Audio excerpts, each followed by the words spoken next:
Guess what, guys? It is time to start organizing the studio shed. This has been absolutely months in the making, as everything was packed up and in storage, and then it took forever to actually get the shed delivered because the field was too wet. But now is the chance that we can actually start really moving things in and getting unboxed. So in my mind, in my head, my whole plan for this was, because I packed everything into a pod, right, that they would be able to pull the pod up, park it right next to the shed, and then I could just unload all my stuff into the shed. I was going to put like just tarps on the grass outside, and anything that was like stuff was just going to get thrown on the ground, and then all my furniture would go inside and get placed. Now, the studio shed is a little bit interesting in the fact that I'm setting it up as a studio. That's its whole purpose. It's not a living space. But I have to get all of my furniture for like day-to-day living to fit in there too, because I don't want to keep paying rental on the pod to store it. This is a little bit of an experiment in a couple of ways. Now, number one, it's going to be packed in there by the time I get all of my stuff in and organized. But it's an experiment because I'm really hoping to be able to build a tiny house here on the property instead of a full-size house. Now, Virginia does have building codes that are specific to tiny houses, and so you are allowed to build houses that are under 400 square feet on your property. They just have to meet certain Virginia building codes, like your basic like structure and all of that sorts of things. And then there's exceptions for like staircases and lofts and ceiling heights in certain rooms and things like that, if your space is under 400 square feet. And so that's what my goal is. I have a house plan picked out that I like. I'm not necessarily settled on this one. I have a few and I keep changing my mind, but my favorite one right now is about 368 square feet. And so my idea is that if I can fit all of my stuff, like all of my stuff, not just art stuff, not just personal stuff, but all of my stuff in this 280 square foot shed, even if it's crowded, that means that when I move like my living furniture, my personal furniture over to the house, along with like my personal items, that it's going to fit really well. In between having the 280 square foot studio and having the 368 square foot house, we'll be living great out here on the farm. I also want to make sure, until I'm waiting, because the house is not being built anytime soon. I hope it can, but we're not quite there yet. We're in a holding pattern. So in the meantime, I want to have access to all of my stuff, all of my personal stuff. Like, it'd be great to, well, I have access to most of my clothes. I had like a couple of bags that I packed, but I still have some clothes that are in the pod. I'd like to have access to all of my shoes. My current shoes are disgusting and falling apart, and I would like to find a new pair.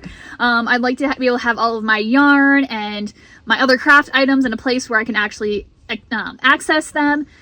I'm still trying to figure out how to do dyeing out here without a source of running water or electricity. So that one still has me thrown for a loop a little bit, but I want to have all that stuff out and ready to go.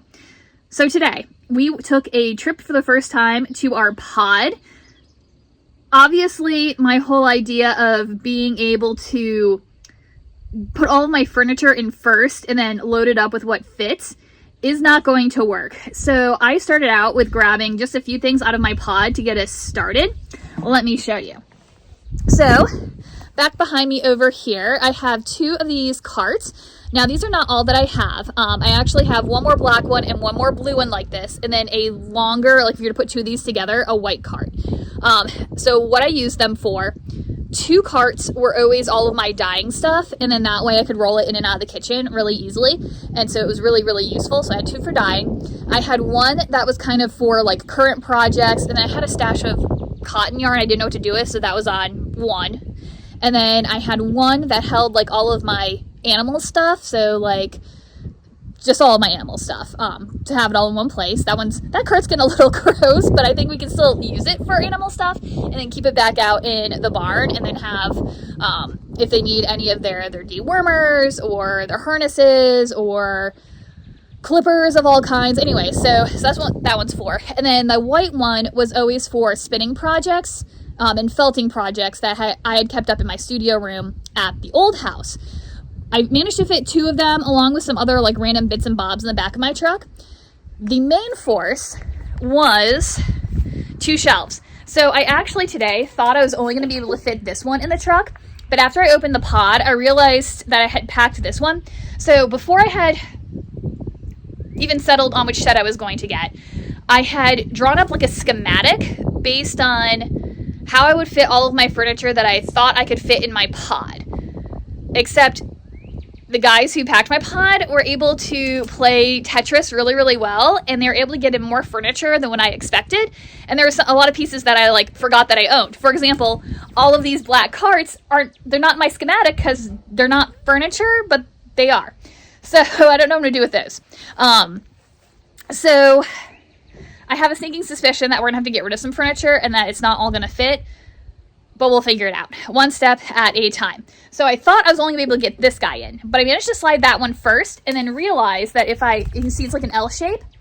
I was able to prop it up on the wheel well on the inside, so I fit both of them. And then there was a space, so I fit a few boxes down there as well. So I'm going to go clear out some room inside. Again, my schematic is all shot to heck because that wasn't even in it, but it's here and it's going to live somewhere. I also have to move my Lego table out of the way first because it's set up like right in front of the door, so I had good light. But I'm terrified of like knocking this guy against my Lego table. I would cry. Moving these two through the door from my truck through the door and into this corner took a lot more effort than I would care to admit. Like, I think I've crushed my foot and like pulled my back and I'm out of breath, and it's just two pieces. I have no idea how I'm going to get my other furniture in here. I think I am going to have to just bite the bullet and spring for getting a mover. This floor, because I didn't get a chance to do the floors, it's this like, I don't know, it's got like a texture to it, and so nothing slides. If I could slide things, maybe that would make it easier, but I don't know. So we're going to interrupt this decluttering and organizational session for a brief update on gnomes, the gnome situation, if you will. So this is what I have done so far. I have finished clue number 4, and I just started clue number 5, which is the last clue of the gnome. I'm so excited. I am a little behind. Today is Wednesday. I was hoping to have it all done yesterday, but that's fine. It's only one day. We still have plenty of time left in May. Oh my gosh, we still have plenty of time left before May. Let's get this straight here, to get it finished, so I'm not panicked. But I had to change I had to change my strategy just a little bit when picking up these stitches. So I don't know if my stitches were tighter in this section, or I was just more impatient, or I don't know. But it was really tough to tell the difference between the caps and the smiles of the last row before the ribbing. Like, I guess the smiles were getting caught up in like the ribbing, and it was pulling the caps in like a weird direction. It was hard to tell. So what I ended up doing, I could have gone up one row, but I didn't like that quite as much, so I decided to just figure it out. So from where I had put my stitch marker to mark the beginning of the round, I went to kind of like up where the cap was, and then I have one of these like stitch fixer picker upper things that has a nice point on the other side. I have no idea where I got this or what brand it is, otherwise I would tell you. It just says 3 millimeters on it, but big fan. So I was able to find the smile of the row above to identify the cap of the row that I was on. And then I used the end of this to pick up the stitch from the bottom to the top. And then that let me slide my double pointed needle from the top to the bottom. And so that was really, really easy to do. And then even as I went around, and I couldn't quite tell like what the next cap was because I had gotten like sucked into the rib, I could look for the smile on the next round up, and I knew I had to pick up something just on the other side of that smile, and that would be the cap. So I don't know if I did that right, but I ended up with the correct number of stitches, so we are going to call it good. The other thing that I did is and I also did it up here on this ribbing flap, I left my end on the outside instead of like weaving it in the inside all the way, because I didn't want it to interfere with picking up the stitches. I was afraid that if I tucked it underneath, that there was a risk of me, instead of picking up a stitch, picking up the tail. And so I kind of wove it in enough to close up the gap between the beginning and the end of the round. And now I'm leaving it on the outside. I'll start and do a few rows, and then at that point I'll pop this on a tapestry needle and then poke it through into the inside, kind of like I was putting an end into a plushie that I was crocheting. So I think that's a lot easier to leave these guys on the outside, and then once you get worked a little ways, hide it in that seam between the two colors and poke it to the inside. So anyway, so that's what I'm doing so far on here. Now I get to join the pink again, and we're gonna get her finished up. The last piece, here we go. I promise this is the last distraction before we actually dive into these boxes that I am avoiding with everything in me, but I wanted to show you my finished object. We finished Nettie. How cute is she? I love this. It's not a finished object for April like I had hoped. It is May 2nd, but we can still add her to the finished notebook and it doesn't actually matter. I love the way that she came out. I love the bottom piece here. You can see there's like a little pearl turning ridge almost in the decreases. That plus the little poly pellets in the bottom. She sits up so fantastically. She's gonna look so cute on my shelf. Some troubles that I had. I don't feel like I secured the top of her arms though as well as I could have, but she's just a decoration, so I'm not super worried about it. And it did take a little finessing to get her hands into the little beard pocket the way that I liked. So yeah, but I think it looks cute now. I'm not sure. I have mixed feelings on the arms, the arm color. Now, one of the things that the designer said in the video is that she likes it in the contrast color because it like frames the face really well. And I do agree with that. But I also kind of feel like it should match like the sweater look. So I don't know if like, if I were to make this again, would I maybe do the hat in a color and then like the sweatshirt in the bright, like the pink color? Because maybe then I would even do the rib and maybe like a third color, like add another color and then go back to the brown for the bottom. I don't know. There are a lot of options. You can do a lot of things with this. I am having a little bit of trouble keeping the rib, especially on the bottom, down, but as I've played with it, it is sitting a little more smoothly. I can go back and, you know, give it a little spray with the spray bottle or hit it with the steam or something, and it should be fine eventually. I did do the beard a little bit differently. In the how-to, she only sews it across the top. However, I did kind of tack the entire beard down just because I felt like I would like the fact that it's a little bit more secure. And I also, she did suggest this and I took advantage of it. I did kind of smush my nose down and secure it. So instead of kind of being that folded I-cord that like was flopping around, now it is really like a little button nose. And so I like the way that looks better. It's a little crooked, but it's fine. Yeah. So anyways, she is finished and now we can actually get back to organizing. I keep starting this video over and over again because as I start talking about decluttering, my topic keeps changing and is going all over the place, which is really kind of showing what's going on inside my head and why I have so much trouble actually getting it done, because the task is so overwhelming that it's hard to find a place to just start and stay focused and go from there. So I'm backing up a little bit and hopefully my brain can kind of come together in a focused mentality so we can get some stuff done. Now, I have been looking at a lot of different not really organizational methods, but like decluttering methods. And one that I had always loved was the Marie Kondo method, right? One of the things that I really like about her is the fact that you take everything from a certain category, put it in one place, you can see it all at once. The volume of items is staring you in your face and you're like, I guess I did have more than what I thought. But then you can also, I feel like, let more things go when you see it all in front of you, right? If you have notebooks and you're looking at them one at a time and you're like, oh, I still love this one. I still love this one. It's easier to keep more, but when you see that you have 30 of them, you can truly look at it and go, you know, the volume is overwhelming. I can let go of these ones that aren't my favorite, even though they're still good. Somebody else can use them. And then I can keep the ones that are manageable and really bring me joy. That was easy when working on things like clothing and books.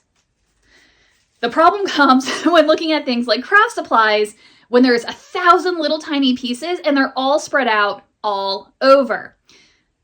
This method worked when I could get everything in one place. So kind of like my knitting basket declutter, which I'll link the video when I did that before. But a basic recap is when I was packing to move and putting everything in storage, every time I came across something that was like a knitting tool, I put it together in one basket. That way at the end, and I'm sure I'm going to find some more things as I go around. That's not that big of a deal. But the bulk of it was in one place. And so I could sit down and actually make really good decisions about what I wanted to keep and what I was ready to let go of. I just need to do that now for everything else. And the problem is, how do you do that when you have so much stuff? So another method that I've been following a lot lately as well is the Space Maker method, which I'll try to link the YouTube channel below as well. And she's helping out, April, is helping out a lot of people who you see that they have ADHD, whether they're, a diagnosis or not is not really the point.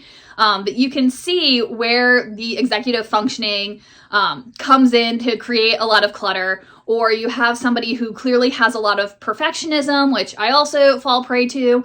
And watching those videos have been really inspirational in combination with what I've already done with Marie Kondo and her stuff, to be okay with letting go or getting rid of more items so that what I have are things that I'm truly going to use right now, things that I love to help me be able to focus and get more done.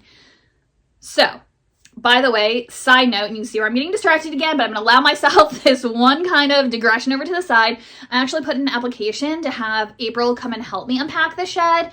I never heard back, so I think the answer is no. But if you guys are like, hey, April, Kim really needs some help with her crafting supplies, could you go and help her? I would really appreciate that. April, you're always welcome here in the shed. Anyway, not the point. Circling back around. So one thing that both Marie Kondo and April, the Space Maker method, have in common is that you're not supposed to go out and buy any organizational tools, accoutrement, until you're finished with the decluttering. Because number one, you're going to come across stuff in your declutter. I already know that's going to be the case.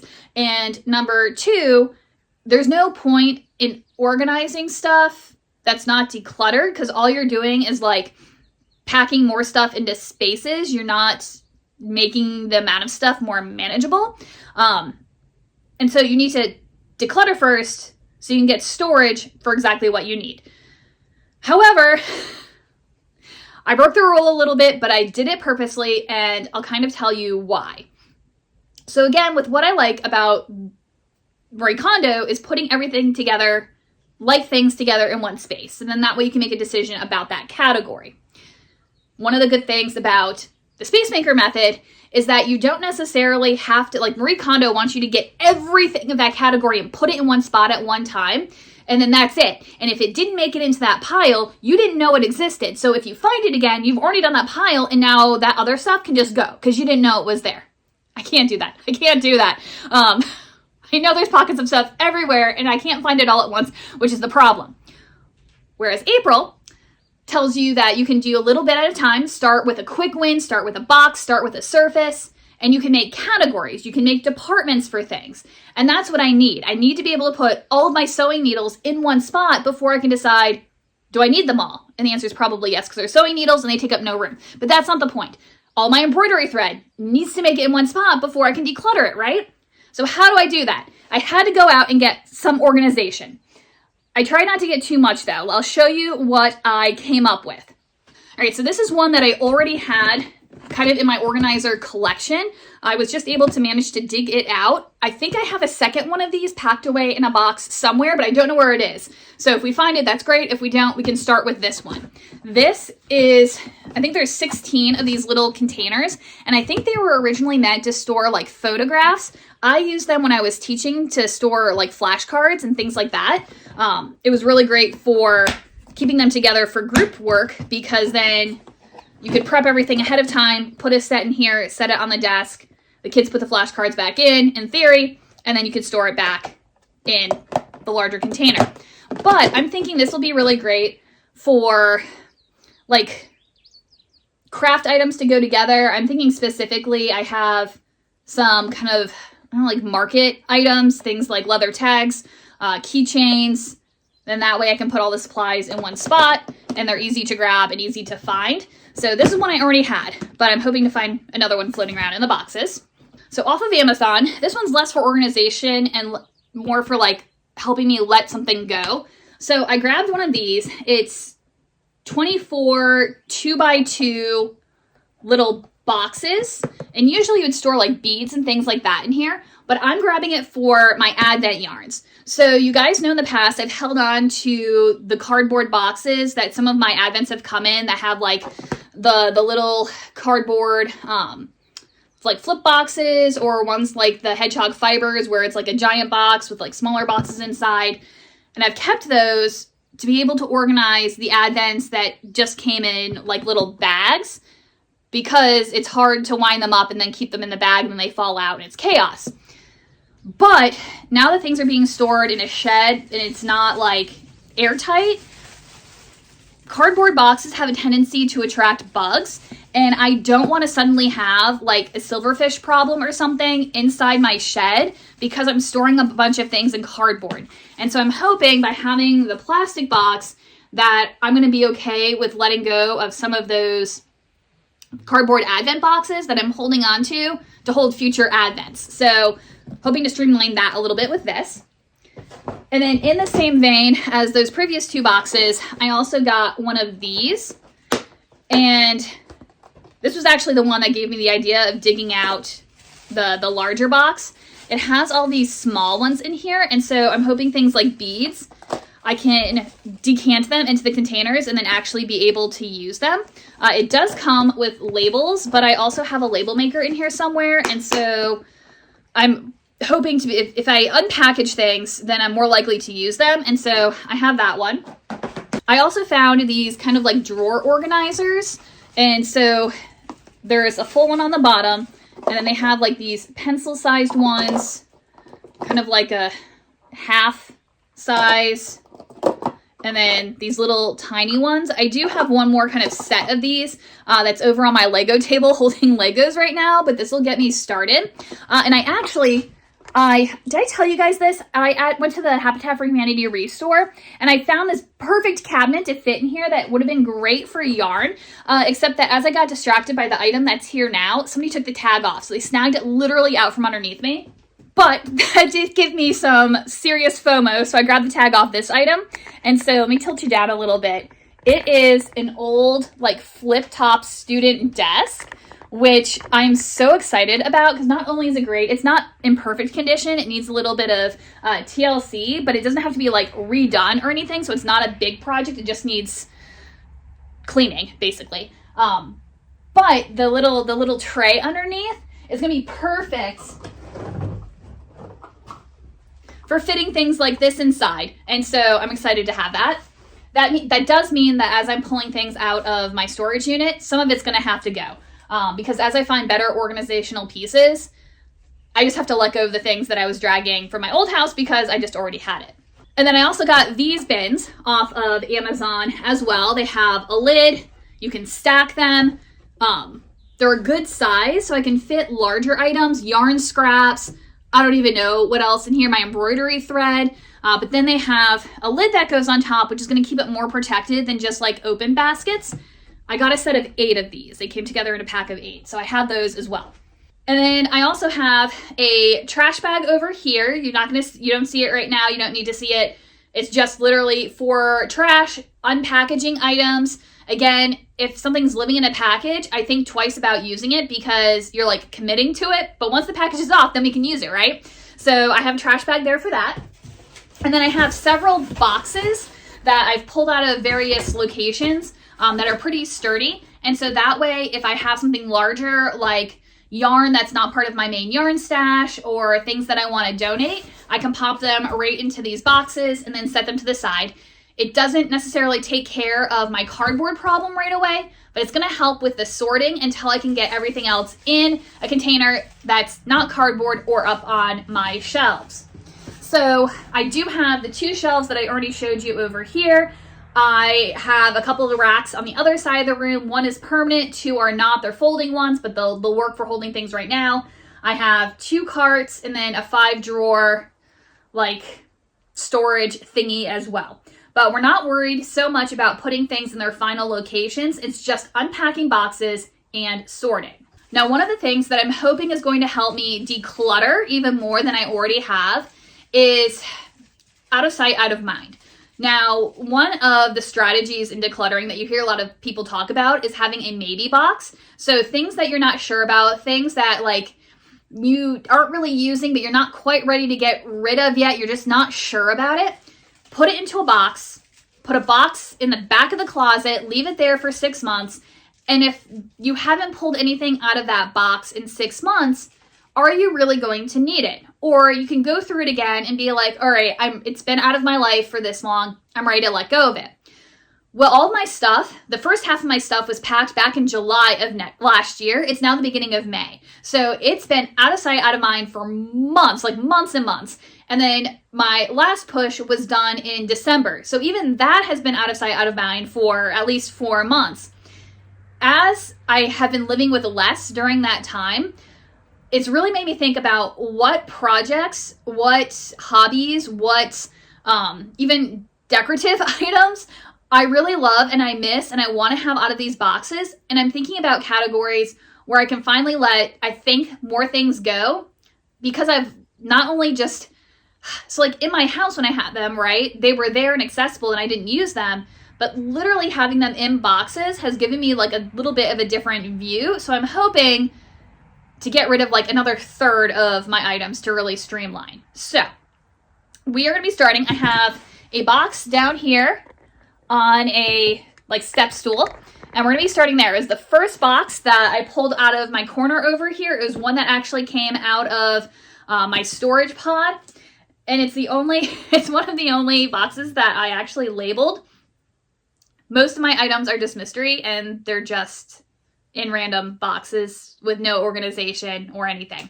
But this box is labeled books, and it was heavy, so I'm pretty sure it's books that came off of my bookshelf. But a lot of my books that I've been keeping are sentimental. They were ones that like inspired me when I was younger, and I think I'm finally ready to let them go. So let's tackle this first box. I got so excited I actually did 2 boxes. That took maybe between 5 and 10 minutes tops. All right, so those 2 boxes contained magazines, books, and then some fabric that I was using to stop things from like flying around. So my categories of magazines, I have spinning magazines, I have knitting magazines, I have like a lifestyle magazine, which for me includes downsizing, tiny houses, all of my Mother Earth news, and then a hobby farm.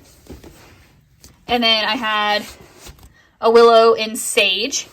And so this pile I think is going to be decluttered even more because I don't really look through like the downsizing and tiny house ones a lot. But I might go through them once just to make sure there's no articles or floor plans that I want to keep. And then I can probably declutter that more. But we're not going to worry about that right now. We're just categorizing.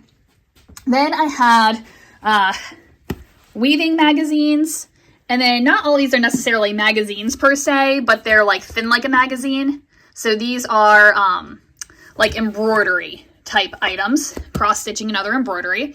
And then I also had like one sewing magazine. So I put that in its separate pile by itself.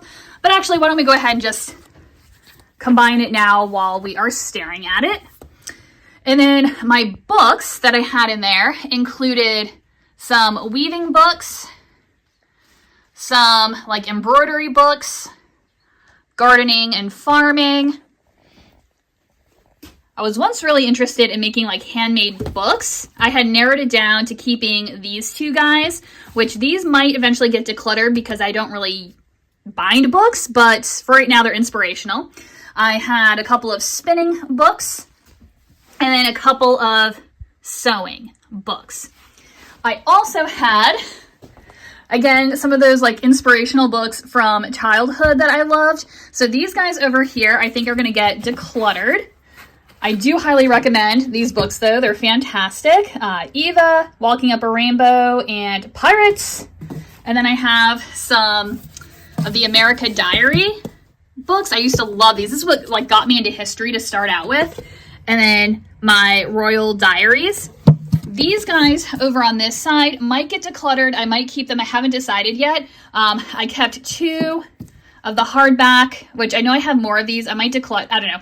I'll have to decide when I unearth the rest of the collection. I have a couple of Felicity books. Again, those are more sentimental than something that I actually pull out and read. I still have my Felicity doll. So we might keep them. We might declutter. This is kind of a maybe pile. And then, don't judge me.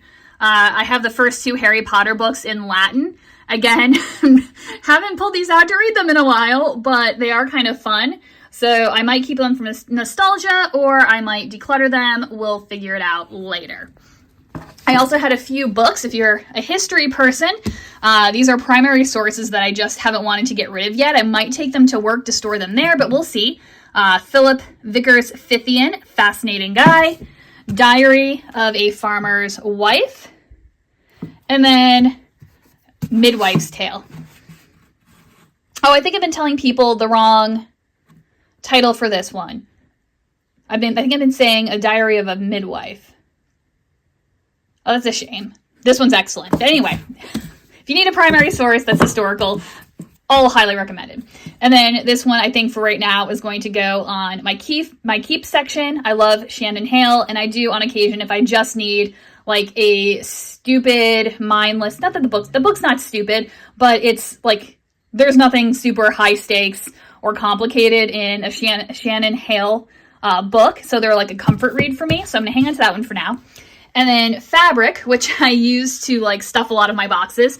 I'm sorting out into like quilting cotton and then like flannel, and then I'll eventually have a linen pile as well. So 2 boxes down, and that took no time at all. Oh, I did find one more organizational thing. I did get these off of Amazon a while ago because I knew I had like all of these magazines and things, and they were in like the like a collapsible cardboard one before, but I thought these again would not attract bugs and would be easy to clean. So I'm going to see if I can sort some of those magazines into these categories and then stand up the books to maybe fit them all in one cubby and then get all these declutter ones into a declutter box.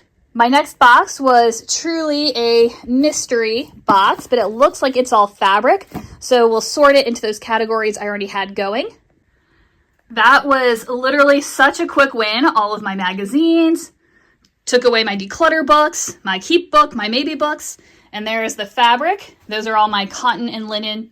So this one looks like it's going to be a little more tedious. I got these. I remember it was part of a pattern to make something, and I don't remember what it was. So I think what I'm going to do is pull out my first organizational bin, and then we'll put like little scrappy fabrics in this one. And then now we have a tool for sewing. So let's go ahead and grab, oh gosh, there we go. Got some trash inside of it. We'll get that cleaned out. Trash bag.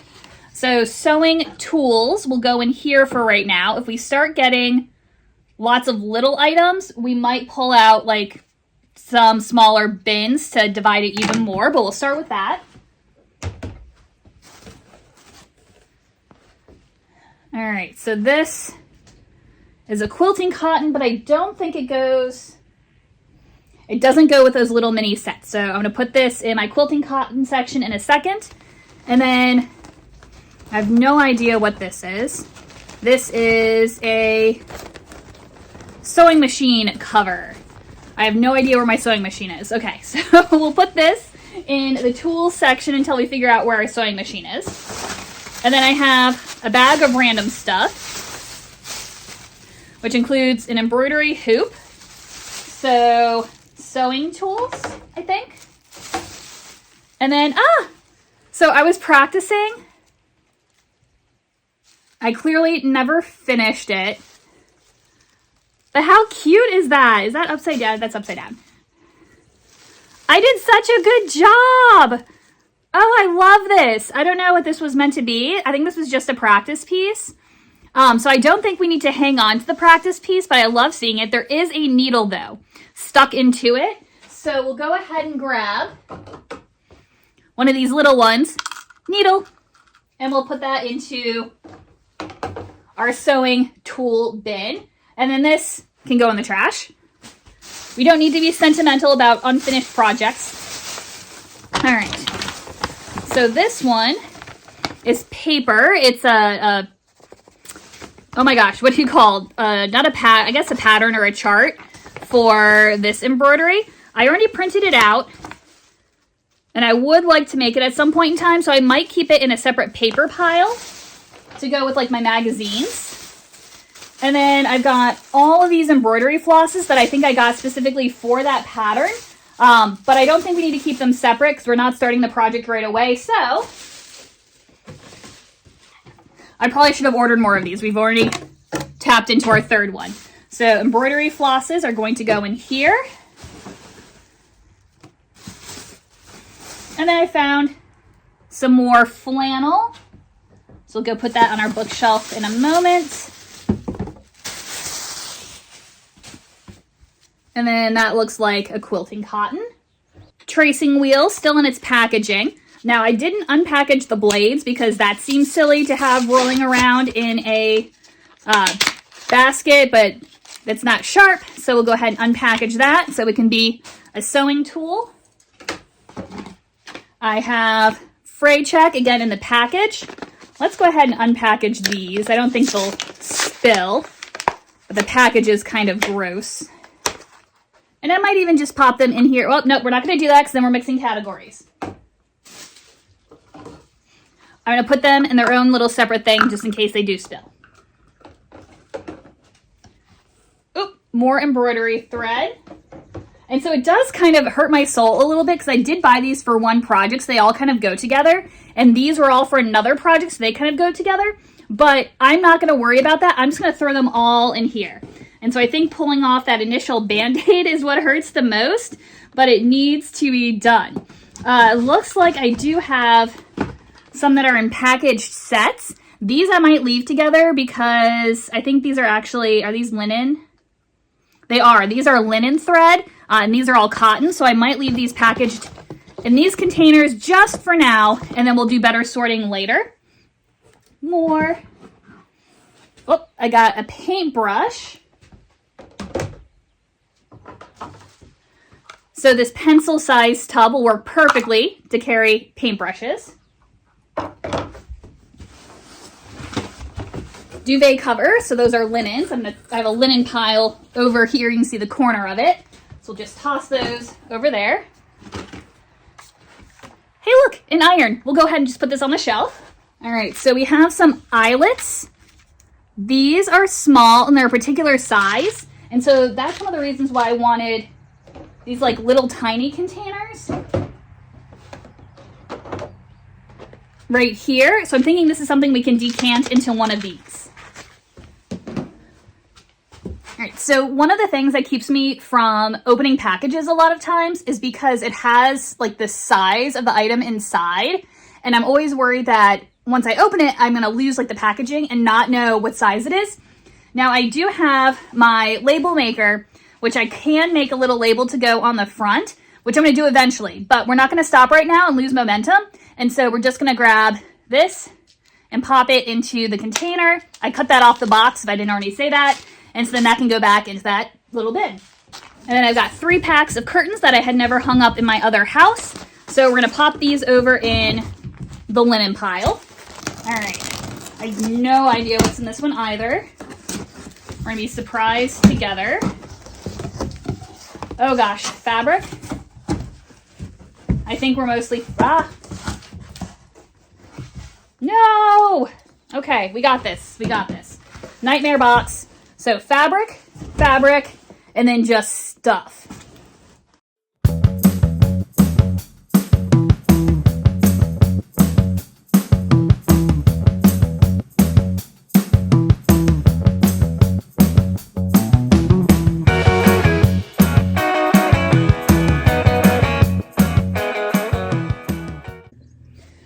All right, so the bottom of this box is a little trickier because it's undyed samples. So I had samples of yarn. I have different types of spinning fiber. I don't want to leave it in this box because, again, I don't want something to start living in it, but I don't have a better option at the moment. So I'm just going to leave it in here and we'll put it up on a shelf and we'll come back to this. Now we're getting back into nightmare territory. So this includes whips. Actually, oh, sad. So this is a finished project. How pretty is that little shawl? But I just picked it up.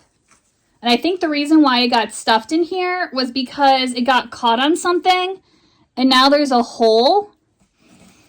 So that can probably be fixed, and I actually might have enough yarn at the end. I don't know what pattern this is. All right, so we're gonna put this to the side. We're gonna put it in our whip. We'll create a whip pile. And then I've got like yarns that I hand dyed. I've started like a hand dyed by me yarn box down here. So we'll toss that in there. And that's part of this whip. Okay, we need to find something to fit whips in.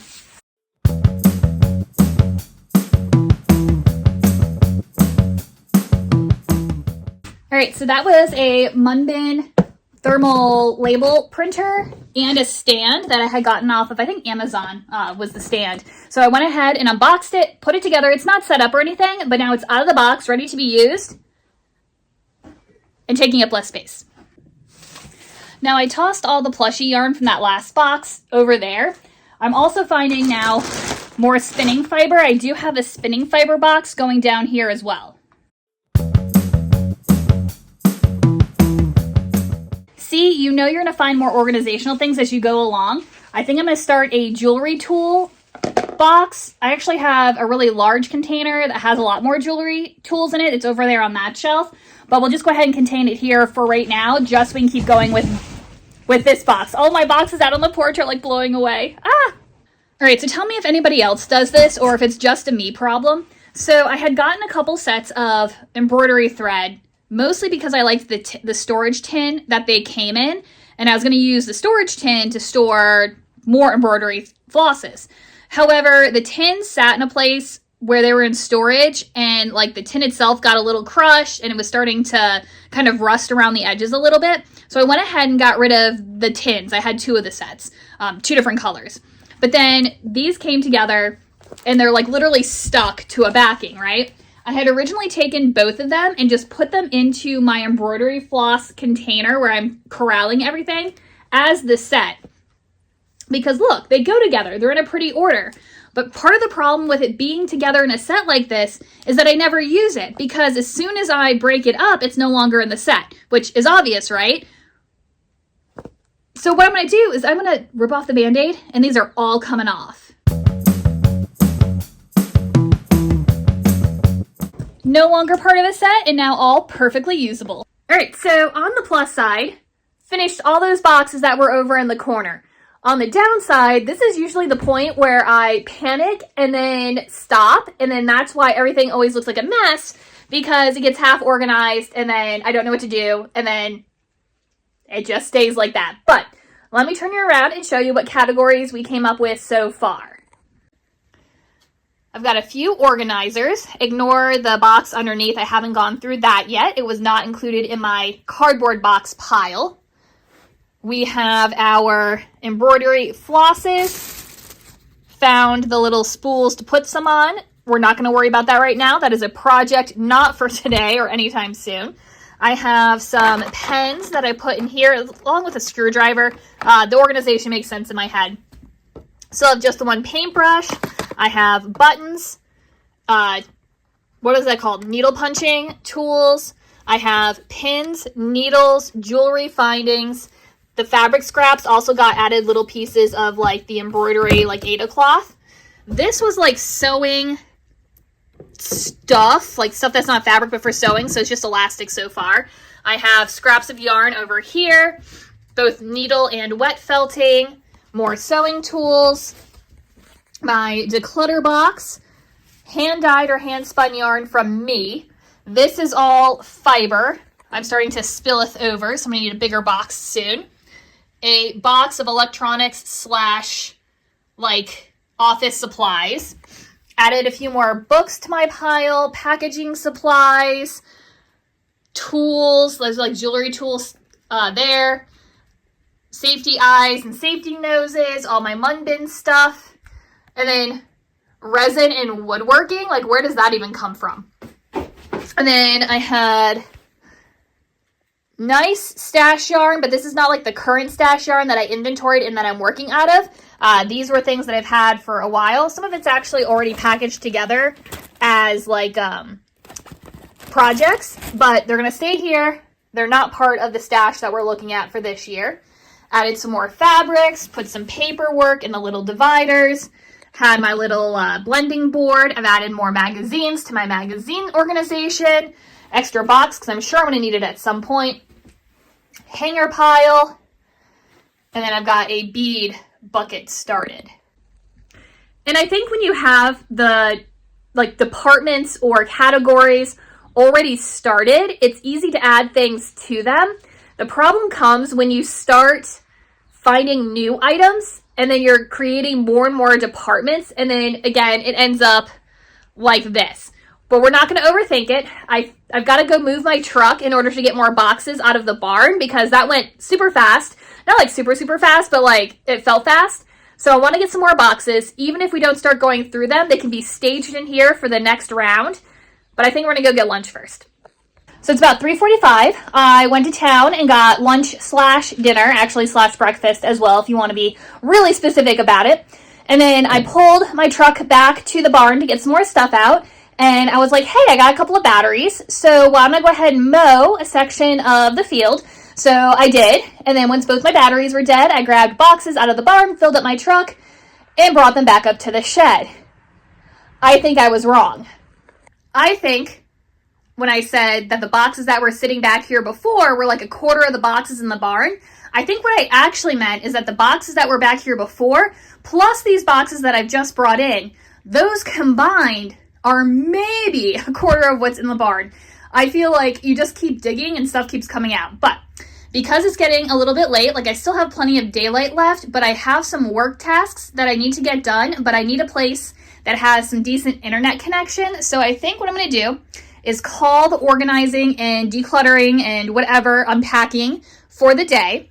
But one of the things that April recommends of the Space Maker method is that you calm your area at the end of your decluttering session so that you haven't left yourself a bunch of chaos. Now, it's a little bit different for me because I don't actually, live in my shed. But I feel like visually it would make me feel a lot better for this to not be like a hot mess. Like this isn't so bad. That's my trash I need to take out in the bag. But I feel like we could do better with this over here. My shelf actually looks pretty good. But this is stressing me out. So I pulled out those two carts and I have organized all my stuff between the two of them. And so this area over here looking so much calmer. Nice. All right, so we are at the end of today and at the end of this week. I really think that sometimes the hardest part of getting a project done is just actually starting it. And so looking at what we accomplished this week, I am really, really happy, especially since a lot of our tasks, like going to the pod to get those couple of shelves brought up, as well as getting my new desk brought up, it's hours and hours spent in my car driving. And I think that's part of the reason why, looking at what I got accomplished knitting-wise this week, it wasn't quite as exciting as I was hoping. And it's because I spent so much time driving around trying to get all these other tasks done, whether it was sitting in the laundromat to get my laundry done. I got my oil change done this week. I got so much stuff done. The knitting, like I said, suffered a little bit. I only added somewhere between like 8 to 12 rows on the front of my Getty tee. So that front section's not finished yet. I only got like a color and a half done on my Advent scarf. And so we're like half a color short of being at the halfway point. And then I did finish my gnome. So I was really happy that that is off the needles and all checked off. And I did start my mom's hat. I've only just got the top crown barely started. So I'll wait and show you that next week. But like I said, next week is Second Sundays. And so hopefully we might have to set aside some of our like unpacking tasks focus on making this week, and then hopefully we'll have some fun stuff to show by next Sunday. Bye guys, see you next time.